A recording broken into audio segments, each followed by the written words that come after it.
Hello, everyone. It's your podcast producer. Just wanted to let you know that as of August 1st, 2023, this podcast that you're listening to has had over 73,000 total downloads and YouTube views from listeners in 84 different countries. And the Faculty Factory website, facultyfactory.org, it has drawn over 37,000 web visits from users in 122 different countries. It's truly an international platform, and we would love to invite you to be a guest on this show. Our host, Dr. Skorupski, makes the experience super fun, very laid back. If you want something taken out of the actual recording, I'm totally happy to do that as the podcast producer. I'll make the edit. No pressure. You're going to have fun with it. We just want to hear from different faculty around the world about their experiences. So reach out to us, facultyfactory.org/contact us. It's the contact us page on Faculty Factory. And let us know if you'd like to be on the show. We will get you in touch with Dr. Skorupski, or you can email her directly at kskorupski@jhmi.edu. Welcome back to the Faculty Factory podcast, everyone. Today's a special day because I have two guests with me.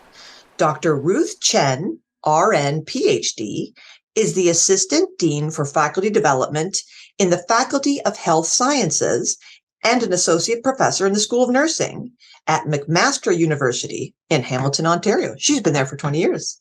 And back again, a frequent flyer, Dr. Lisa Coplit, MD, who is the Associate Dean for Faculty Development and a Professor of Medical Sciences at the Frank H. Netter, MD, School of Medicine at Quinnipiac University, which is in Hamden, Connecticut, and she's been there for 12 years. Okay, well, listen, today is interesting because we are here to share with you a recent rejection, and that's part of academic life, right? You have to have a thick skin because we get rejected all the time. Ruth and Lisa and I submitted an abstract for a conference that we were really excited about, all about podcasting, and it was rejected.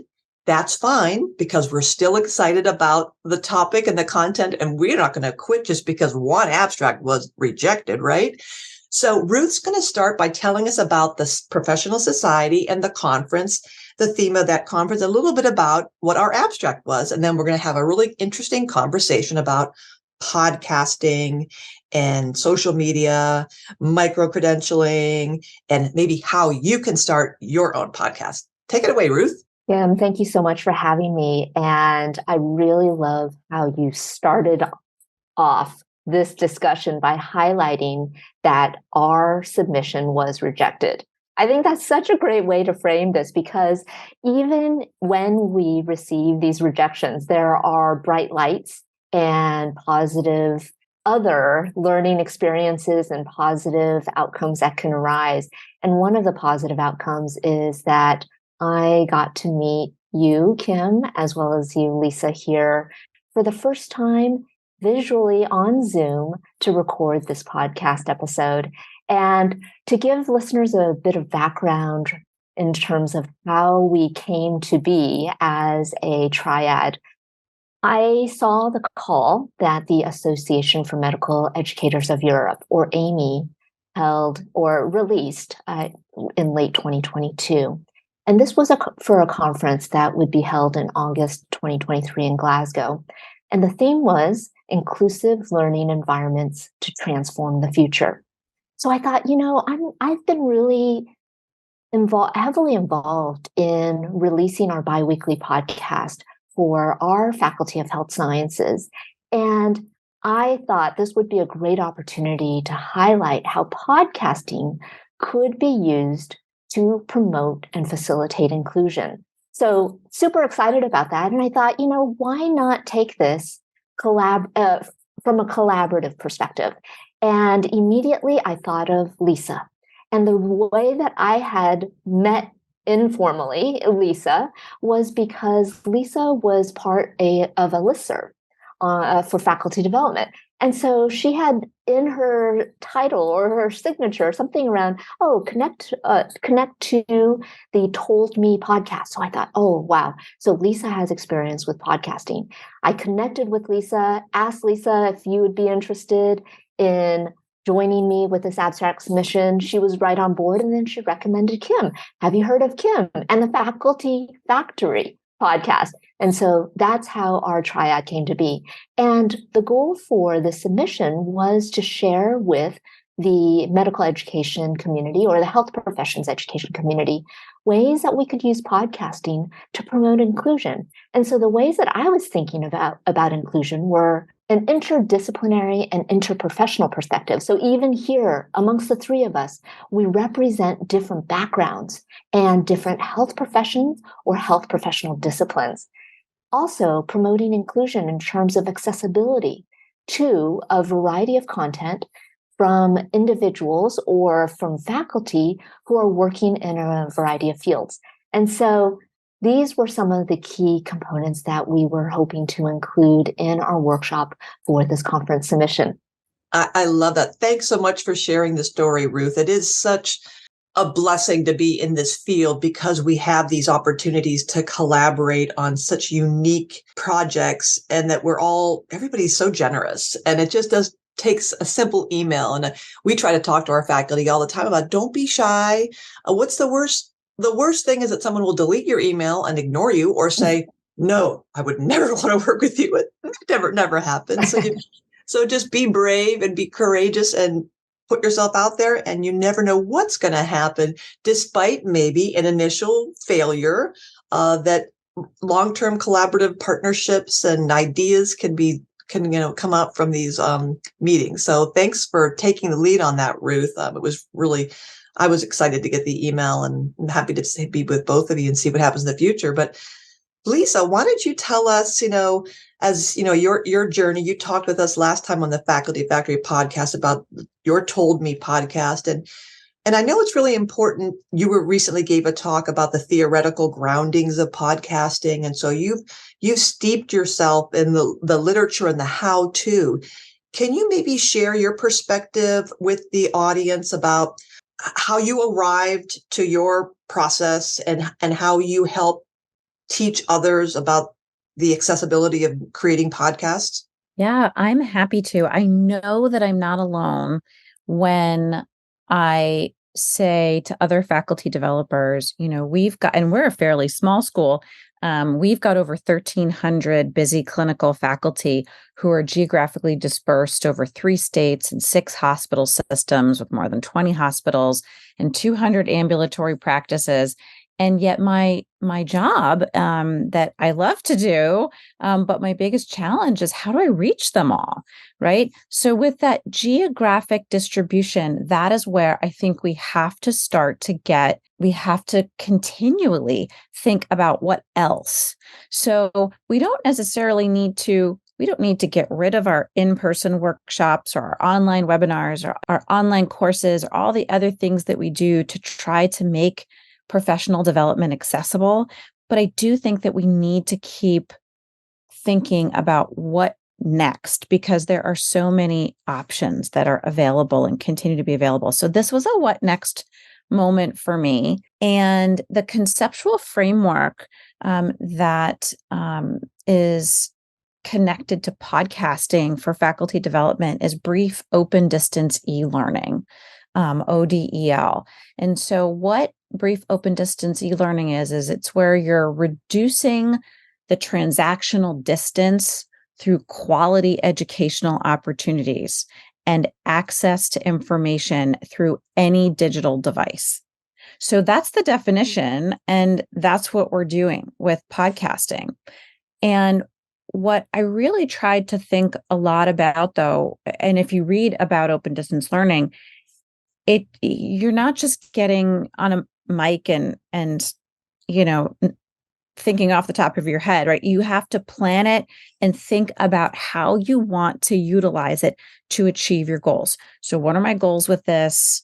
What do I want to see at the end? And what instructional methods am I going to choose? And what content will I choose? Just the way we develop sort of any other curriculum, right? And so I found that really helpful for me to think about it in that way. And even, bring in Bloom's taxonomy and all of those pieces. And then, so I thought about what the educational goals were for the faculty. But then I I had to learn how to do it. I'd never done anything like this before. And there's a ton of online resources. I mean, you just Google it, right? And you're going to find so much. There's resources in print, there's resources on the web, there's online courses that you can connect to that are really inexpensive. And I think that what it boiled down to sort of over and over again in terms of formatting of the podcast is that I learned that good podcasts, like the ones that we gravitate towards, have a beginning, middle, and an end. And so you need to think about what that beginning, middle, and end is. So for me, what I do for each of my podcasts is I'm going to add two more pieces. I'm going to add an intro and a closing. So there's the intro, which is what to expect for the next chunk of time, which Kim did today. And then you also have to think about your learning climate, even you're podcasting with the person that you're interviewing or the people you're interviewing. Then the beginning for me is, I think it's introduction to a new topic, to a new content area. The middle is the explanatory part. And then the end, I always try to make sure we get to practical applications for our end user, who the biggest audience for us are our clinical faculty. We also have some medical sciences faculty, we have some staff, and we have some students. And so I really try to get down to those practical applications. And then there's the closing. And the closing is what's next. So that to me was a really helpful framework for each individual podcast. And then there's a whole bunch of other logistic pieces that we can talk about if we want to go down that road. Oh, thank you, Lisa. I like that layup of and structure of how you think about, and admittedly, I'm not as good. So immediately I'm thinking, oh my gosh, I've been doing this wrong for 5 years. This is terrible. I don't do that really, really well. And I think I've admitted on the podcast, and if not, maybe it was in a thought bubble, and I for a change actually filtered what I said, but I'm going to say it out now publicly. And this is 5 years of doing a podcast that comes out weekly. As God is my witness, I have never once listened to one of my podcast episodes, not one. And you know why? Because in my deep heart, I know that if I would listen to one, I would be so furious at myself. And so furious at myself that I talk too much. I overtalk. I talk. I'm an extrovert, so I talk to think, that I kind of ramble and go down paths. And not only that, but I hate the sound of my voice. So I am convinced. I've told Casey Callanan, the producer of the Faculty Factory, I said, if I listen to it, I'll quit. I'm telling you, don't make me listen to it. Don't make me, because I'm so hard on myself. So that's my admission, first of all, which hopefully also imparts some sense of exhale among the listeners, because you're listening to three deanlets here talking. And we also, feel self-doubt, and I beat myself up regularly. So when Lisa was, beautifully describing how she's so thoughtful in this, I was thinking, oh, wow, I suck at this. I shouldn't do this anymore. What am I thinking? I don't know. I'd never even put this much planning into what Lisa's done it. But then the beauty is, don't we all? That's what science is. We learn from each other, and we get better, and we build on each other. And so the Told Me podcast and the Mac PhD Spark podcast, where I just looked at that, and the design thinking. I'm talking about the Mac for the McMaster, the Mac PhD Spark podcast that Ruth did. They just did a really cool episode on design thinking. We learn from each other, and we get better. And I love that you're being transparent about your inner voice. Yes. But I also want to offer this. I want to offer that, one, you do actually think very much about the goals. This is my second podcast I've done with you now. And in both of them, we had a pre-chat about what do we want to focus on. One. The other is, I remember you specifically telling me that you like the conversation to go in whatever direction it's going to go. So that's actually one of the goals of your podcast, is to have that exploration of goals as part of the conversation, and for it to be very organic in that way. So I would actually argue that you are doing those things and that you have slightly different goals of what you want to accomplish with your podcast.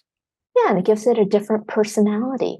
Your Completely. podcast with the organic nature of how the discussions flow.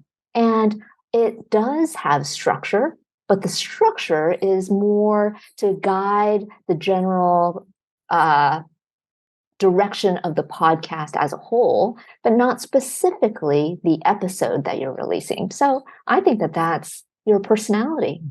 And I think it's a process. There's a process of discovery in there. Sort of what are we going to discover in this next 30 to 60 minutes?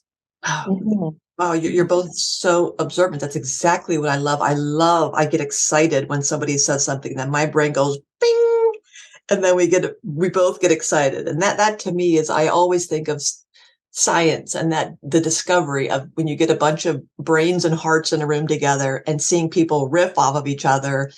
And then the energy builds and the enthusiasm. I love that. Ruth, what's your process? Like, what is your process? I'm feeling like now we're like in actor mode. What is my motivation? Like, what is your process? Exactly. And, just to make one more point about what we were just discussing, I feel like a light bulb just went off in my head. And that is that podcasts can have personalities. And the personalities may very well be a reflection of the podcast hosts and what their perhaps unexpressed or expressed goals are for the podcast. And I think that that's welcome. That's a positive rather than it being a limitation to how each of us runs our podcast. So I think the question, I hope I remembered it correctly, was around the process that I incorporate into my podcast. I would have to say that, Lisa, boy, your structure gave me some lesson or taught me a few lessons right now as I was listening to you speak as well, because I was like him. I started thinking, oh my goodness, I am not structured at all. And I have so much work to do. And boy, I'm not good at this at all. And yet I also realized that I do incorporate a perhaps less formal structure. And for me, I have some guiding principles around who I want to invite to the podcast first. And it goes back to the pillars that we have in our faculty development program. So the pillars around teaching and learning, scholarly practice, leadership and management, creativity and humanism. So those are kind of like the unspoken infrastructure or the framing around how I approach the guests that I want to interview.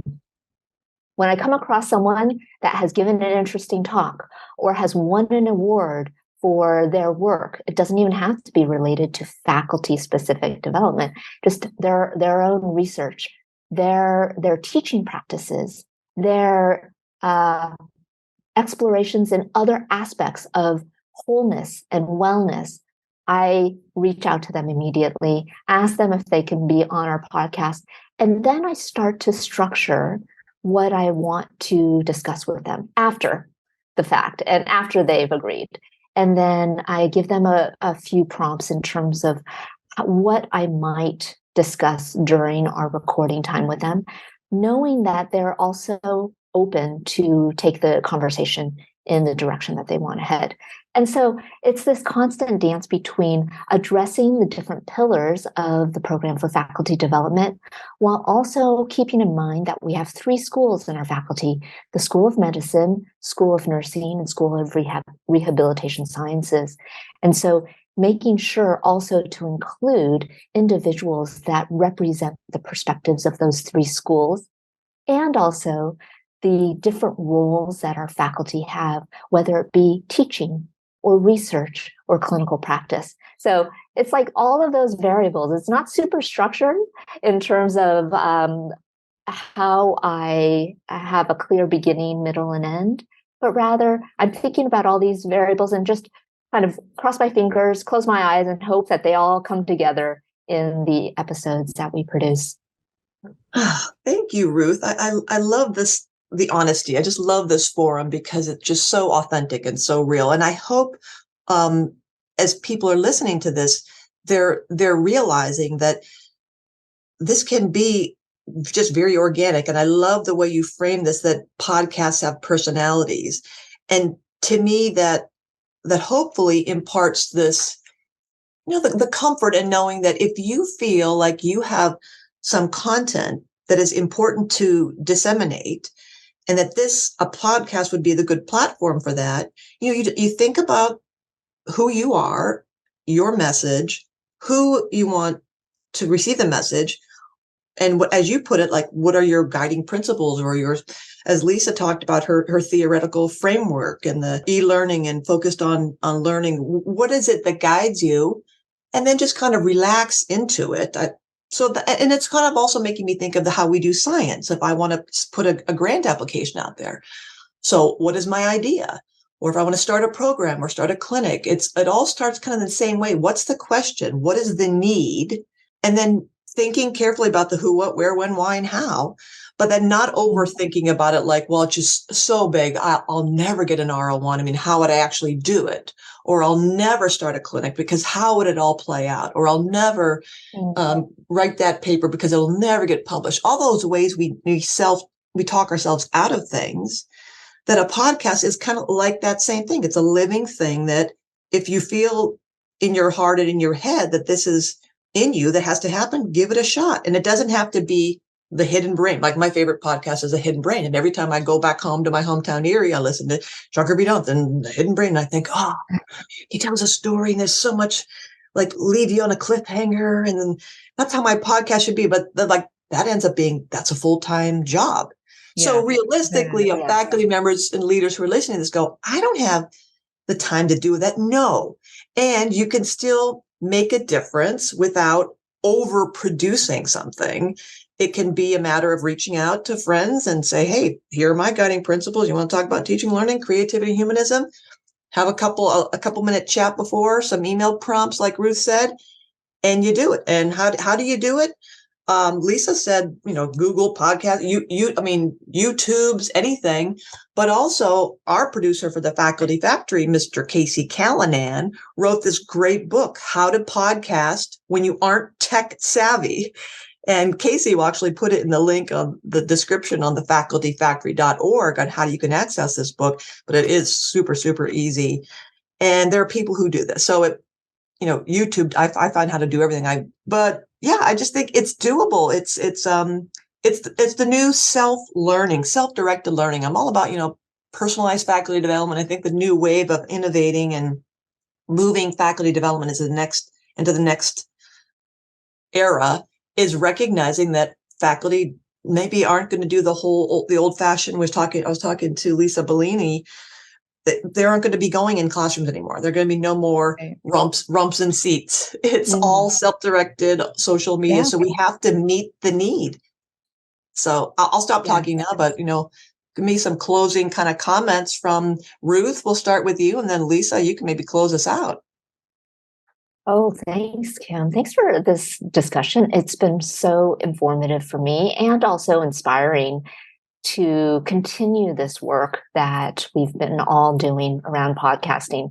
I agree with you. And I agree that as higher education is changing, learners, as well as faculty, staff, senior trainees, they're going to be looking for resources that they can access in a just-in-time manner that will be pushed to them in a way that they don't have to be sitting in a physical seat at a certain time, and they can access this learning at any time that they want. So I think that podcasting is really helpful for that and can transform education, because we can use these podcast episodes to then add to or enhance our own course curricula as well, or to enhance our faculty development curriculum, to say, okay, we have these workshops, but also you can supplement your learning through X, Y, or Z podcast as well. And so I see that there's an opportunity to scaffold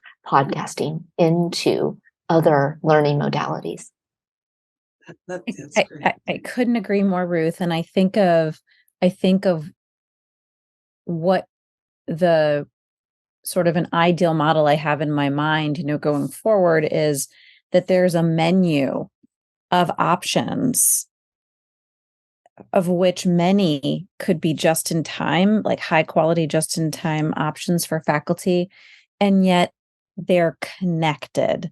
They are in their whole form a curriculum, but faculty can do that individualized curriculum development of their own. You pick one of these and one of these and one of these, right? And you're getting to all the content, but you're getting there the way that works for you. And that's where I think, this fits in, and lots of other things will fit in the future. I think that the really positive things about podcasting, right, is that it can be brief, it's accessible, it's asynchronous, and therefore it's that on-demand learning.